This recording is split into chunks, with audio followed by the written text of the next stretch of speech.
Baik teman-teman, finish ya. Tinggal betul-betul kita pastikan supaya nanti tercampur dengan kohe ketika kita ambil semua ya.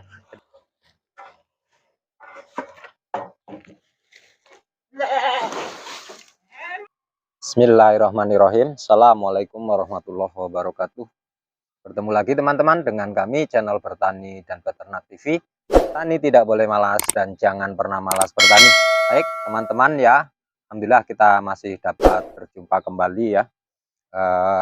Dalam hal ini ya, saya akan mengulas tentang bagaimana ya manfaat daripada arang kayu ya untuk tanaman, yang mana terkadang kita lupa bahwa arang kayu itu memiliki banyak manfaat ya.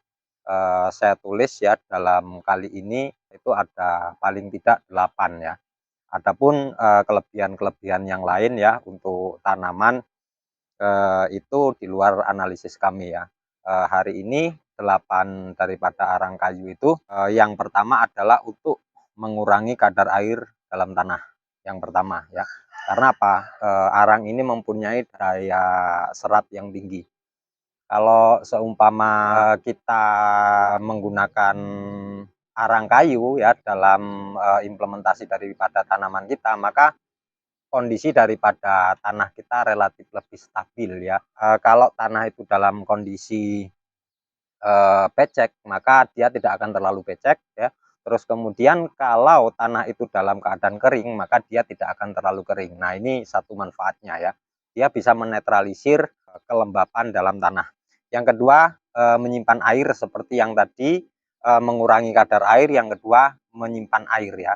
Karena dia dapat menyimpan air walaupun tanah tersebut dalam keadaan kekeringan, maka ada stok air ya yang berada dalam arang ya dalam waktu tertentu ya.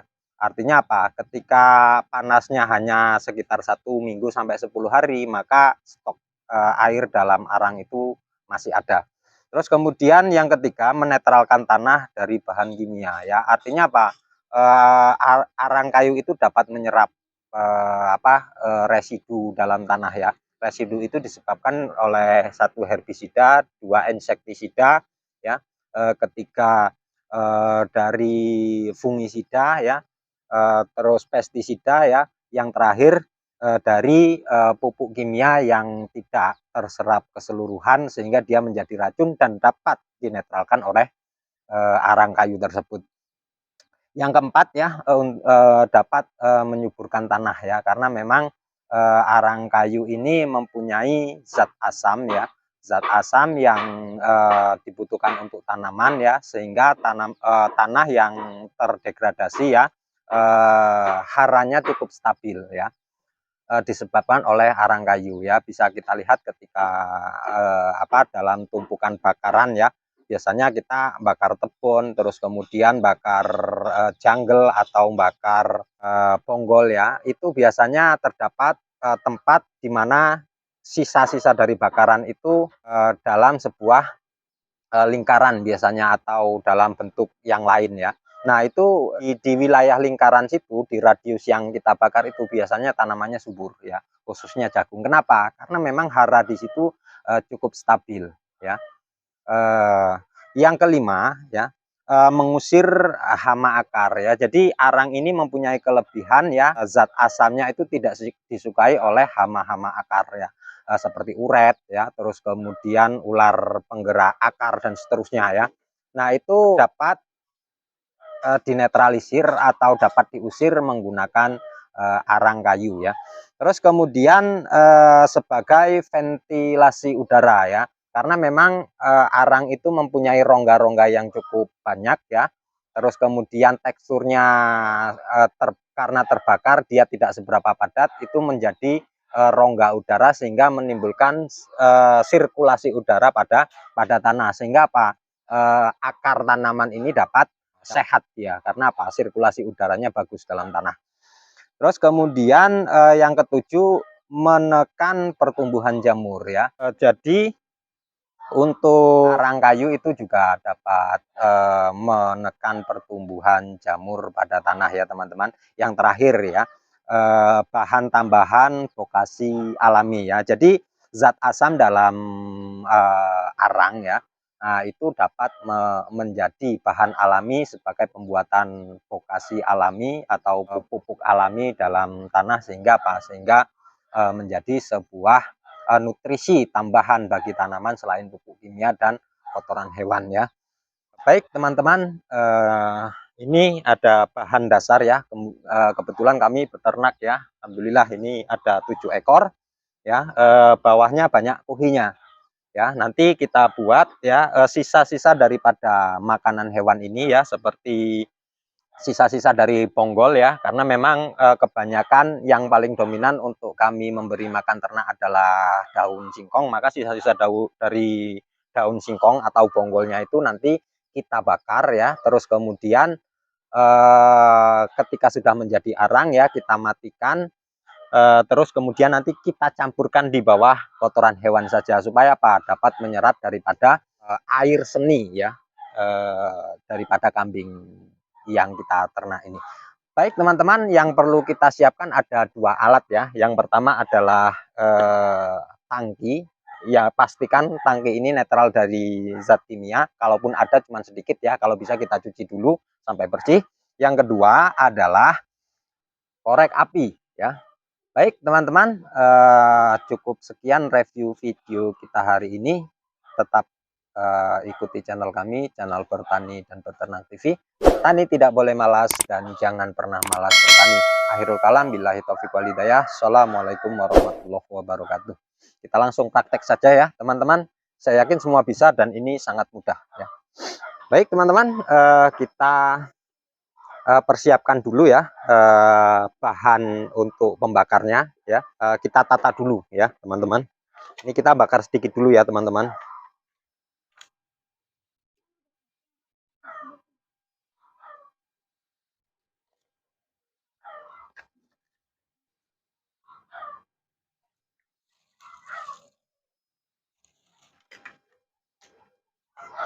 Mulai jadi teman-teman, untuk apinya cepat ya, hanya hitungan menit.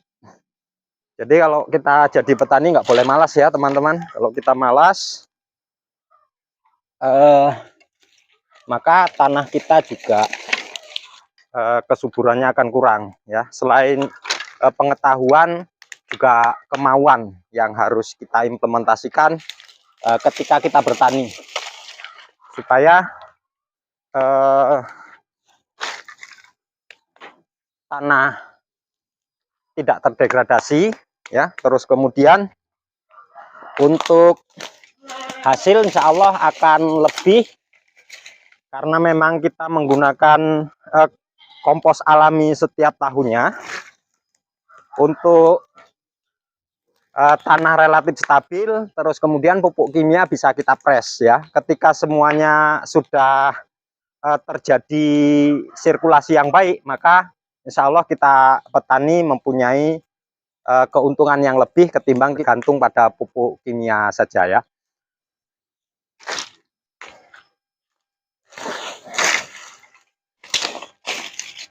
Sudah dapat separuh teman-teman. Aduh, panasnya luar biasa. Rehat sejenak.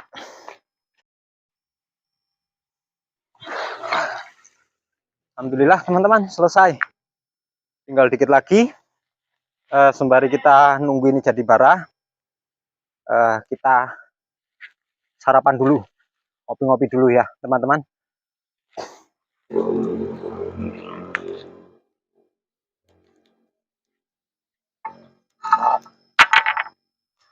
Nah teman-teman, ketika api sudah meredup seperti ini, artinya dia tinggal bara ya, tinggal sedikit yang tidak terbakar, supaya semua tidak jadi abu, supaya nanti arangnya lebih dominan ketimbang apinya. Yang di kondisi seperti ini harus kita matikan ya, menggunakan air ya. Jangan lupa ya, disiapkan untuk garuknya ya teman-teman, untuk membolak-balik supaya nanti semua tersiram air ya. Kalau semua sudah tersiram air, sudah mati, baru bisa kita letakkan di kandang nanti, di bawah kandang, supaya nanti kena air seni dari kambingnya.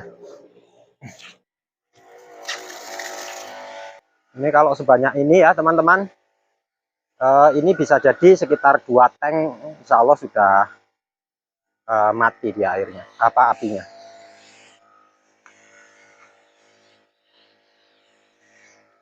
Makanya teman-teman jangan lupa ya, kalau kita bertani usahakan nggak ketang sedikit ya, kita beternak.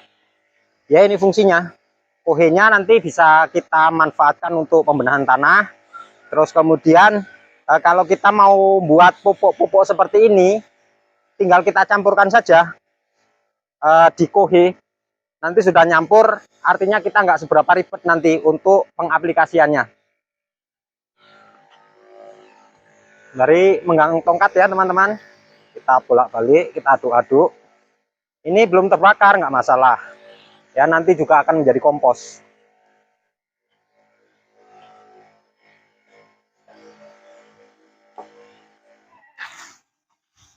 Kita aduk-aduk seperti ini ya teman-teman, supaya airnya nanti bisa rata dan apinya dipastikan bisa mati. Ketika api nggak mati, ini akan terus menjalar walaupun sudah kita basahi, dia akan hidup lagi teman-teman. Makanya harus betul-betul rata. Kita ratakan ya.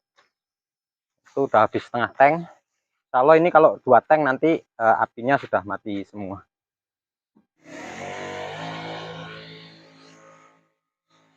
Ciri-cirinya apa? Ciri-cirinya pastikan sudah tidak ada asap lagi ya teman-teman. Baik teman-teman, finish ya. Tinggal betul-betul kita pastikan nggak ada asapnya. Praktis ini adalah tank yang ketiga. Yang ketiga tidak seberapa penuh ya. Nah ini 2 tank sudah kami untuk nyiram. Insya Allah ini kalau 5 karung ayam ya, ini ada untuk hasil arangnya. Nah ini nanti kita tinggal campurkan ke bawah kandang supaya nanti terkena air seni dan dia tercampur dengan kotoran kambingnya. Nah kita finishing ya teman-teman. Ya kalau sudah terbakar, sudah menjadi seperti ini, yang penting Anda siapkan alat damkarnya ya, alat damkar, alat pemadam kebakaran. Apa nggak harus tank ya, boleh sampean menggunakan cedok ya, boleh menggunakan siraman seperti orang nanam sayuran itu untuk nyiram sayuran ya dan sebagainya. Tapi kalau menggunakan itu agak boros dia airnya. Kami punyanya tank ya, makanya kami menggunakan tank. Baik teman-teman, kalau sudah dirasa semua sudah cukup netral, artinya api sudah mati ya, barannya sudah mati, tidak ada lagi asap ya, itu hanya kecil-kecil, insya Allah nanti ketika kita garuk sudah mati, kita langsung saja lemparkan ke bawah kandang supaya nanti terkena air seni daripada kambing ya, dan supaya nanti tercampur dengan kohe ketika kita ambil semua ya. Jadi kita nggak repot-repot untuk nebar sedikit demi sedikit ketika musim tanam.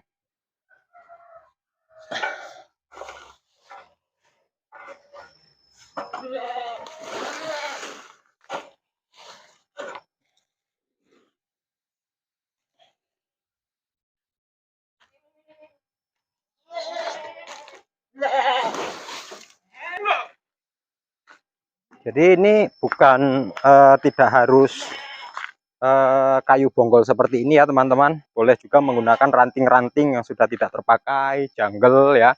Kalau yang memang tidak kita